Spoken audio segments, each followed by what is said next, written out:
So you've woken up in ancient Rome. Congratulations. You smell like olive oil and sewage. Your bed is made of straw and regret. And guess what? You're about to be canceled.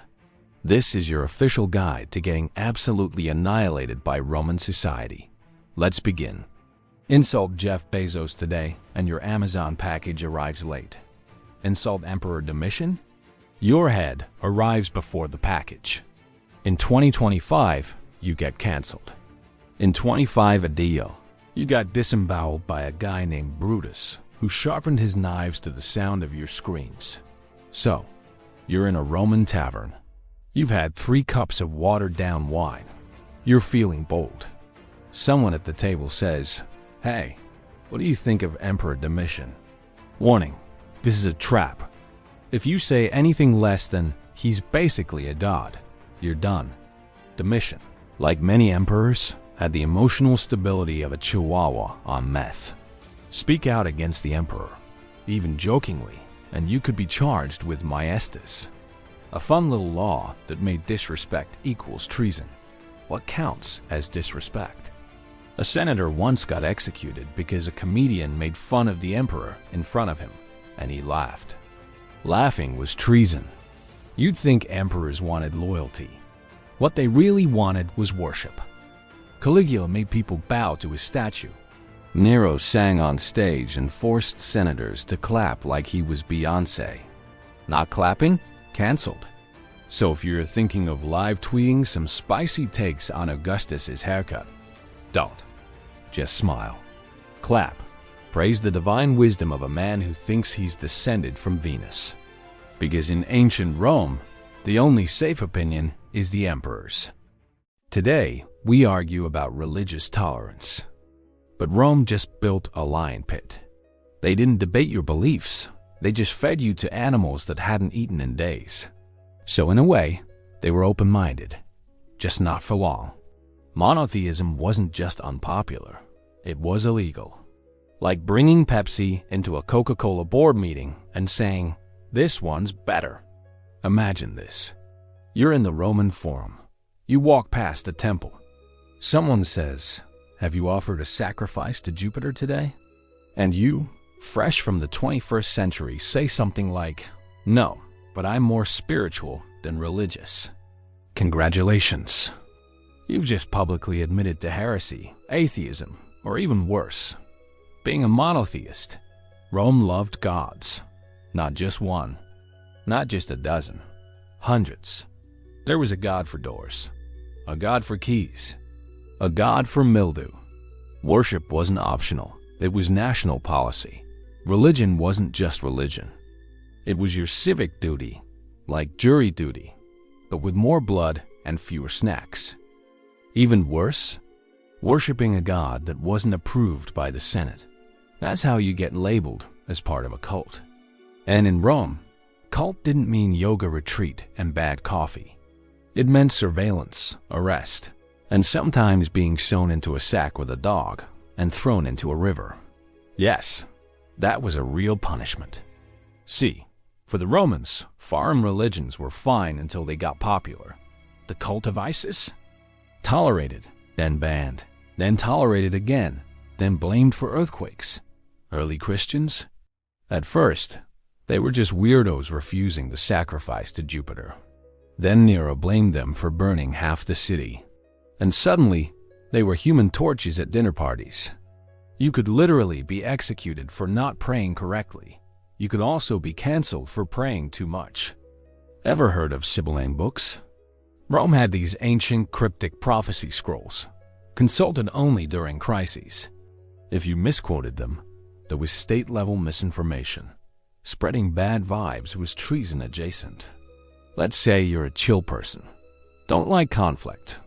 You find a peaceful Eastern religion, something like early Mithraism. You go underground, do your weird cave rituals, whisper about salvation and light. Boom. Now you're in a secret brotherhood that refuses to acknowledge the emperor's divinity. You've joined what Romans would call a dangerous sect. Welcome to surveillance, interrogation, possibly death by wild animal. So what should you believe in, you ask? Everything. and nothing. Just keep a shrine in every room. Say prayers constantly, and smile while sacrificing that goat, even if it screams. Because in ancient Rome, it wasn't about faith. It was about compliance, and if you didn't follow the divine checklist, you'd find yourself very spiritually aligned with a shallow grave. In modern society, being rich gives you influence. In ancient Rome, it gives you a target on your back. Like Elon Musk renames Twitter and tanks it overnight. In Rome, that's how you accidentally become emperor. Let's say you've made it. You've got a villa, a bathhouse, a pet leopard. You're drinking wine out of a slave's skull, because apparently that's a Tuesday. Great job. You're about 3 dinner parties away from execution. Because here's the Roman reality. If you got too rich, too flashy, or too popular, the emperor noticed. And he didn't like competition. Emperors were insecure, very insecure. If you wore purple without permission, death. And it didn't matter how loyal you were. One day you're helping run the empire. The next day, you're mysteriously falling on your own sword. Case in point, Lucius Aelius Caesarus, trusted advisor to Emperor Tiberius. He was arrested, executed. His body was thrown down the Gemonian stairs, and then his entire family was killed, including the children. Rome didn't believe in blocking your number. They believed in erasing your bloodline. Now, maybe you're thinking, okay, then I'll just be poor. Low profile, low drama, a noble instinct, also a bad one. If you were poor in Rome, life wasn't just hard. It was a daily death lottery. Need food? Wait in line for grain. Hope the shipment arrived. No grain? Guess who's starving and being blamed for crime?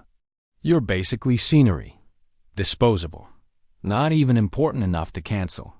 Just slowly replaced by plague, fires, or riots. You lived in insulae, apartment buildings made of wood, dreams, and flammable regrets. They collapsed. They burned. They leaked. If you couldn't pay rent, you got thrown out. Literally. Evicted by the Roman version of a bouncer with a club and no dental plan. You had no vote, no voice. But if there was a riot, suddenly you were the problem. And if an emperor needed to distract the public, maybe stage a fire, blame the poor, offer them bread and circuses. Spoiler, there was never enough bread. So to recap, if you were too rich, you were a threat. If you were too poor, you were a burden. The only way to avoid cancellation was to hover somewhere in the middle. Not too flashy, not too invisible. Just important enough to avoid crucifixion, but not important enough to inspire it. The sweet spot. Somewhere between wine merchant and nobody. So you're a woman in ancient Rome. First of all, I'm sorry. Second of all, do you have an opinion? Because if you do, go ahead and bury it next to your rights, your property, and your ability to vote. See, the Roman ideal woman was a magical creature, silent, invisible, obedient, and preferably married by 13. She didn't speak out, stand out, or, heaven forbid, speak Latin in public with correct grammar. In ancient Rome, if Taylor Swift wrote a song about her ex, she wouldn't be trending. She'd be tried for emotional witchcraft and buried with her own lyre. In 2023, Margot Robbie starred in a movie that made half the internet cry about feminism. In ancient Rome, they wouldn't debate the message. They'd just throw Barbie into the Colosseum and call it a goddess cleansing ritual. Remember the time when Rihanna performed pregnant and still made more impact than half of Congress?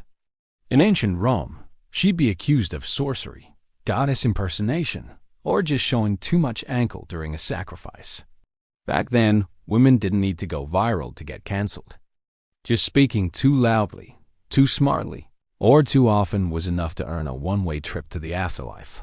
No likes, no retweets, just spears.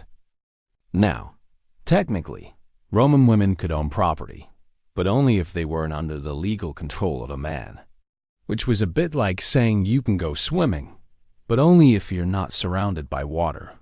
Most women were either under their father's authority, their husbands, or, if they were lucky enough to outlive them, briefly under their own.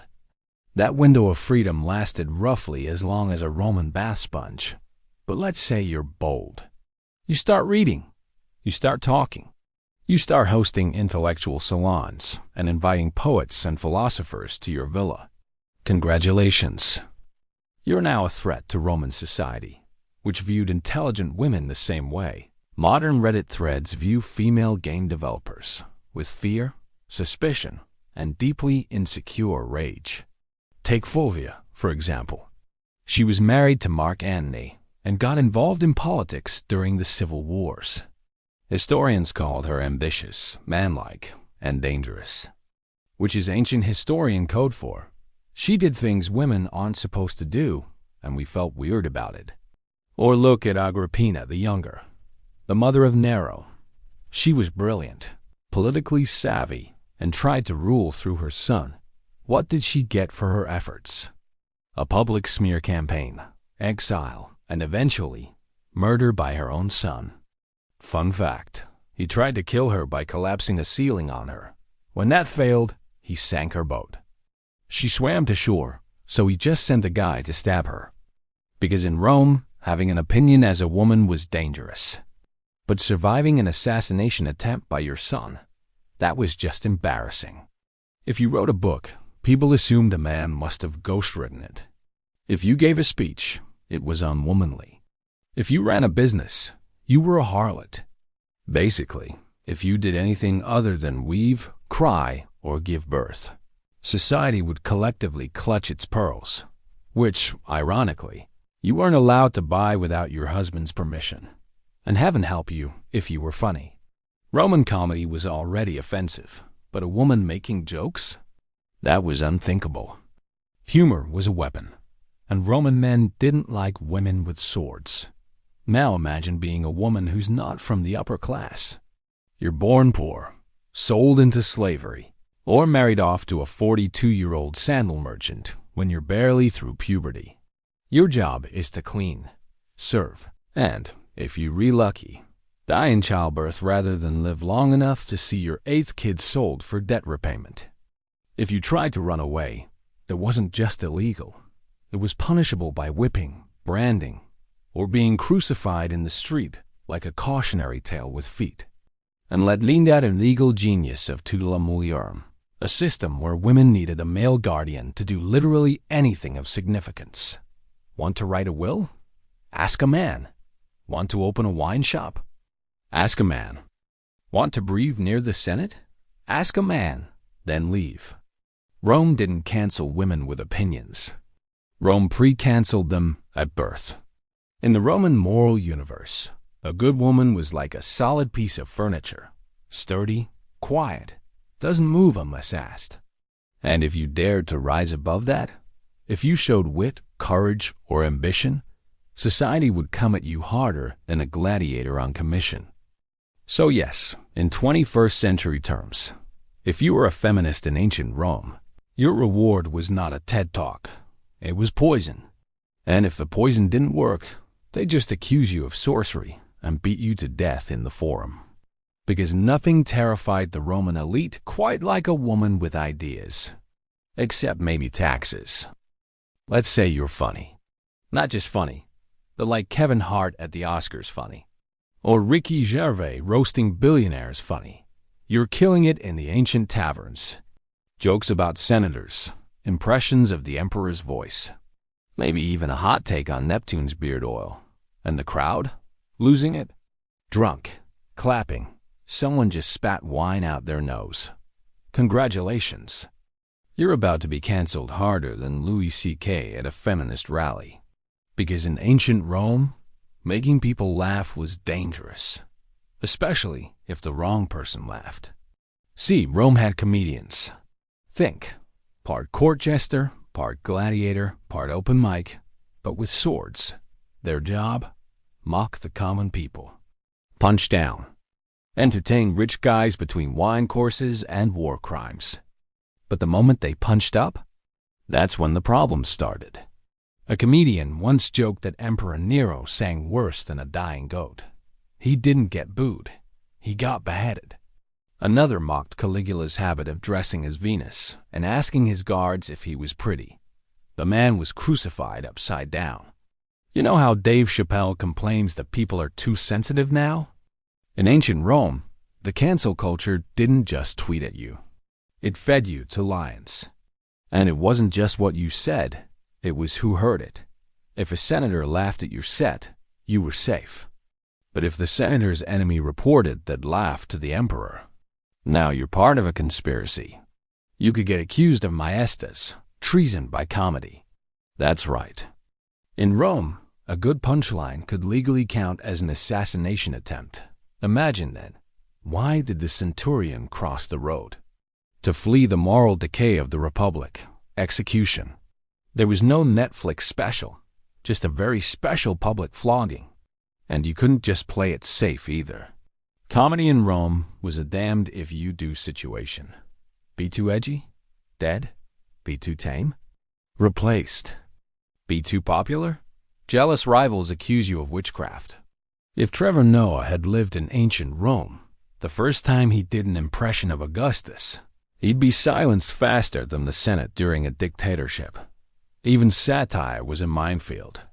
Juvenal, the famous Roman satirist, spent his later life exiled, possibly to Egypt, just for writing poems that made powerful people uncomfortable. That's right.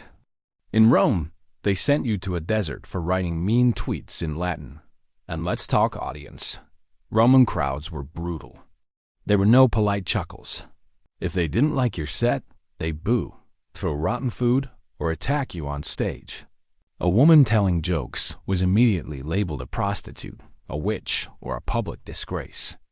In fact, ancient writers actively mocked the idea of funny women. Because, it's hilarious when a patriarchal society is terrified of both intelligence and timing, and don't even think about sarcasm. Romans didn't get irony.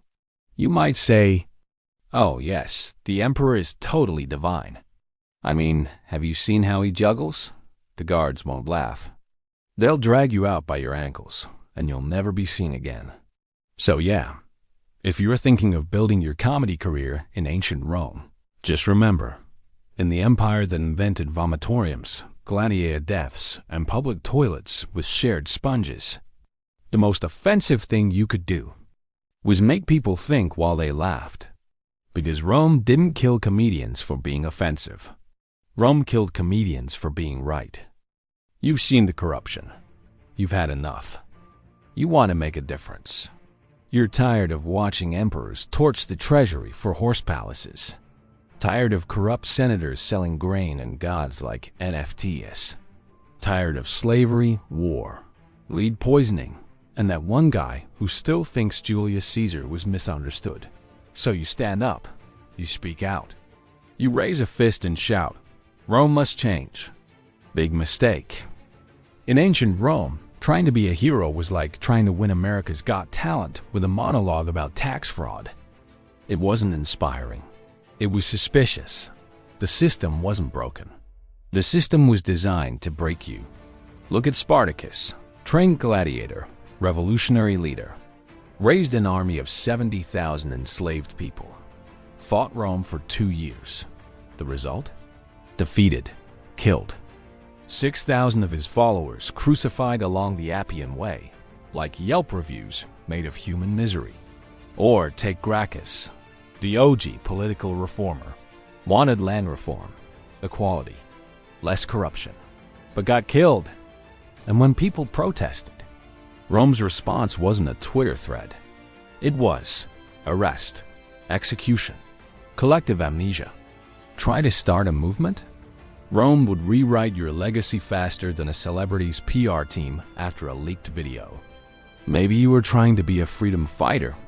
They'd call you a traitor. Maybe you were fighting injustice. Now you're just another footnote in a scroll. And sure, today, we name schools after rebels. We make biopics. In Rome, they made public examples. Be like this guy? No. End up like this guy. Even Jesus, the literal Messiah in some religions, got nailed to wood for disrupting Roman order. You think your revolutionary speech is going to change hearts? Nah. Best case, it gets carved on a wall before you're decapitated. Worst case, they erase your name from every record, coin, and temple. It was called damnatio memoria, cancellation by deletion, the original shadow ban. So no, in Rome, being a hero didn't make you legendary. It made you a warning. Unless, of course, your revolution succeeded. Then you became emperor, and the first thing you did? Cancel everyone who helped you get there. So, you made it. You've now learned how to get canceled in ancient Rome. And if that sounds familiar, congratulations. You live in Rome 2.0, now with social media and fewer togas. So be careful what you tweet. The empire might be watching. Good night, sleep tight, and if you hear sandals outside your door, run.